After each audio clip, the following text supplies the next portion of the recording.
वास्तव में गुरु किसे समझते हैं आप? किसी व्यक्ति को? गुरु परमात्मा। व्यक्ति गुरु नहीं होता। इस बात को अपने मन से निकाल दीजिए कि कोई व्यक्ति गुरु है। व्यक्ति गुरु नहीं होता। ये श्लोक लिखवाया ना, इसलिए लिखवाया ताकि सब लोग समझ जाएं गुरु कौन है। अखंड मंडलाकारम व्याप्तम येन चराचरम तत्पदम दर्शितम येन तस्मै श्री गुरुवे नमः। गुरु कौन है? वह गुरु है कौन? जो संपूर्ण चर अचरों में विराजमान है, इस अखंड ब्रह्मांड में हर एक जगह वो विद्यमान है। और वो कौन है बता? परमेश्वर। वो परमात्मा है, वो परमेश्वर है।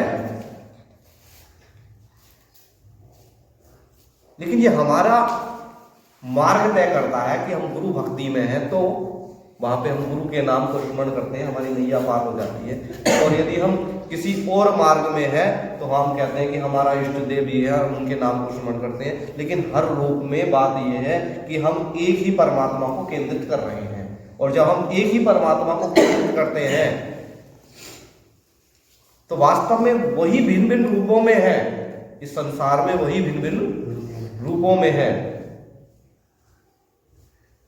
कोई कहता है नहीं जी नहीं, मेरे माता पिता से बड़ा मेरा भगवान कोई नहीं है। माता पिता भगवान नहीं होते। अरे वो माता पिता के अंदर बैठे हुए परमात्मा ही स्वयं वही है। वो उन्हीं की भक्ति कर रहा है। तो उसी प्रकार से गुरु भी वही है, कोई और नहीं है। व्यक्ति गुरु नहीं हो सकता। जो चेतन शक्ति के रूप में मुझ में और आप में विद्यमान रहते हैं वही गुरु हैं। इसलिए उनके विषय में लिखा अखंड मंडलाकारम व्याप्तम येन चराचरम है।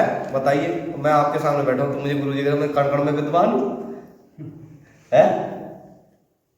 या कोई गुरु अपने आप को कहे ना जी मैं गुरु हूं, ठीक है? आप उन्हें संबोधित करते हैं गुरु कह के। कारण उनका यह है क्योंकि उनके मुख के वचनों के द्वारा वो परमात्मा बोलते हैं, वो तुम्हें संदेश देते हैं।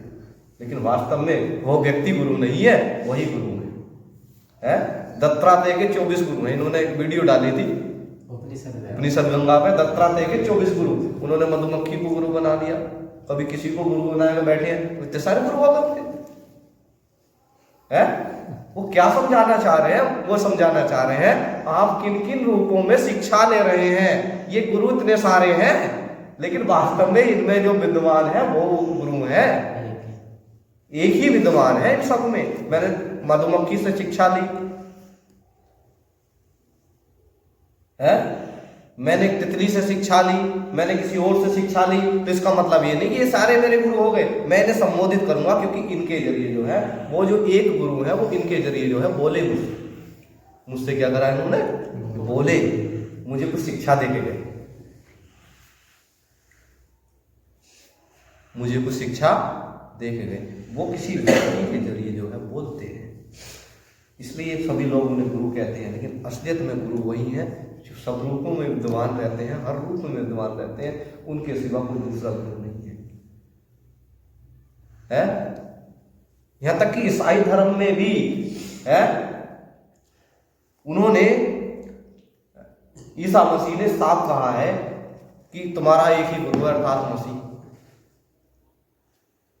अर्थात मसीह लिखा हुआ है। तुम्हारा एक ही गुरु है अर्थात मसीह। तो इसका अर्थ क्या है? मसीह का अर्थ होता है सब में विद्यमान। मसीह का अर्थ होता ही है कि जो सब में समाया हुआ हो उसे कहते हैं मसीह। जो सब में समाहित हो उसे क्या कहते हैं? मसीह।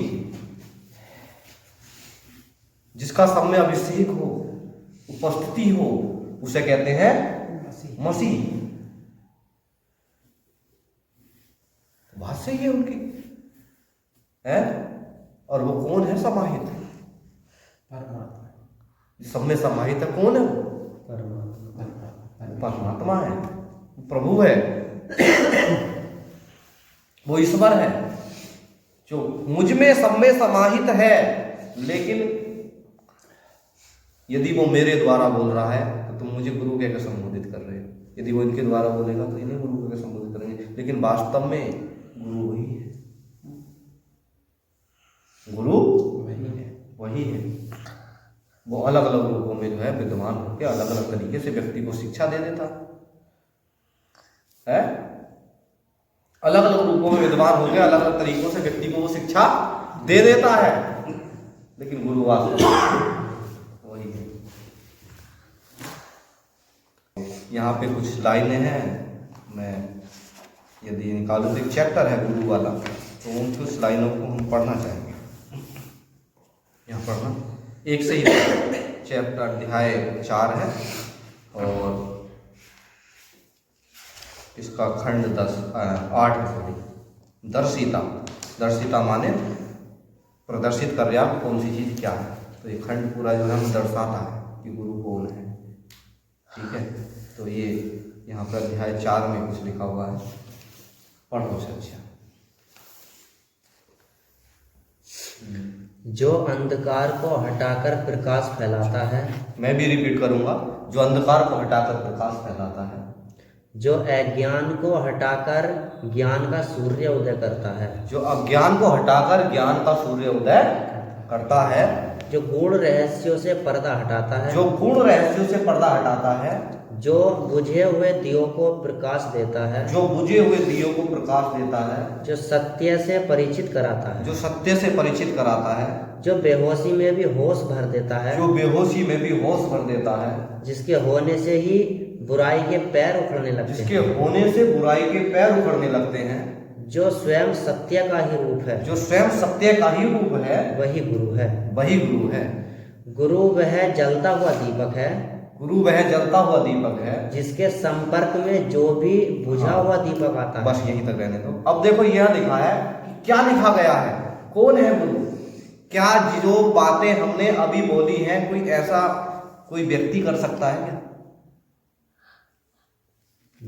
है जो अंधकार में प्रकाश भर दे, अज्ञान को हटाकर अज्ञान को हटा के ज्ञान का सूर्य उदय कर दे, गूढ़ रहस्य से गूढ़ रहस्य से पर्दा हटा दे, है बुझे हुए दियों को प्रकाश देता है, हाँ, तो जो दियों को प्रकाश देता है, प्रकाश में प्रकाश देता है, जो सत्य से परिचित कराता है, जो सत्य का ही रूप है।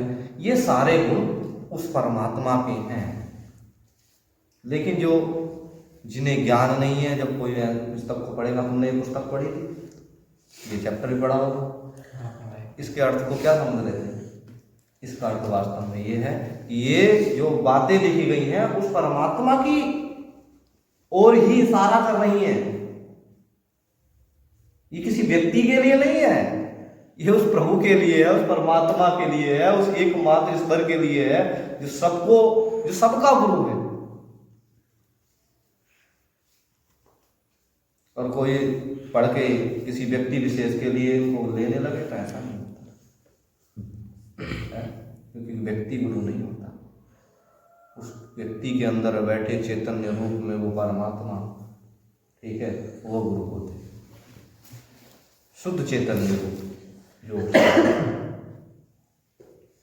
वो परमात्मा गुरु होते हैं, है ना।